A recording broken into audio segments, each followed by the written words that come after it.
Okay, we're traveling, and we have our teas, and then we have our beverage enhancers here. So what we could do is make a mix, have samples ready to pour, and then if we want to have the cups without lids, like just have them do a self-serve pour. We can just stack the cups up, maybe have those available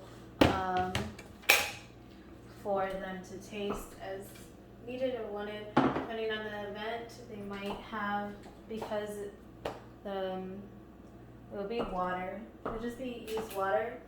If you have bottled water, or depending on the event location, they might have water sources available.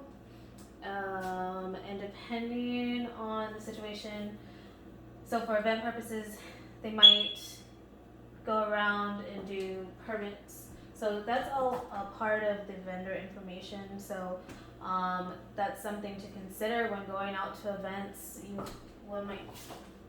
might be able to make the beverages there, make it in a gallon, have it for them to self-serve, or we can serve it to them. They can just, so example here. We can have the cups stacked up for them, available, if we want to have them here. And then we can serve it to them, maybe some gloves if wanted pour, and then they can taste that, and then they can let us know what it's like, or they can look through the catalog and go through any information. But the vendor, each event will have the whole package of what is required, if any beverages or food items are served. So it would just depend on the inspector going around and doing that process, if that's how it's managed. So those are some options as well, and that would also be included in the vendor fee. So any meetings that anyone goes to, that should all be discussed.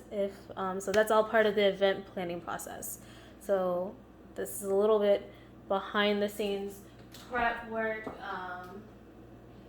So again, one would have to attend, register for the events, and then get all the preparation that they need and do it that way. Some events, maybe they won't accept any vendors that have food or beverage. So in regards to ready to serve. So knowing that, we would just provide products, and then maybe not have those samples, but maybe have some snack bars. They're already done. Have them for sample, and then they do it that way. Products available, online ordering, or maybe the event has different sections, like it's sectioned out where there's food and beverage served in with these vendors, or certain sections. Kind of organize it that way. That way, when they go around, they know which ones have food and or beverage. They know which ones would need a permit for the day or for the event's entirety, maybe if it's a few days or a few weeks. So it depends on their practices there. Some of them might have them all spread out, so any kind of inspector, which isn't really, they're just giving them permission to serve the food and beverage for the day, kind of see if they have any water access, anything like that needed, that they have a water source, a hookup to, and then if not, there's a lot of water. But everyone has their different regulations and requirements depending on also location and practices.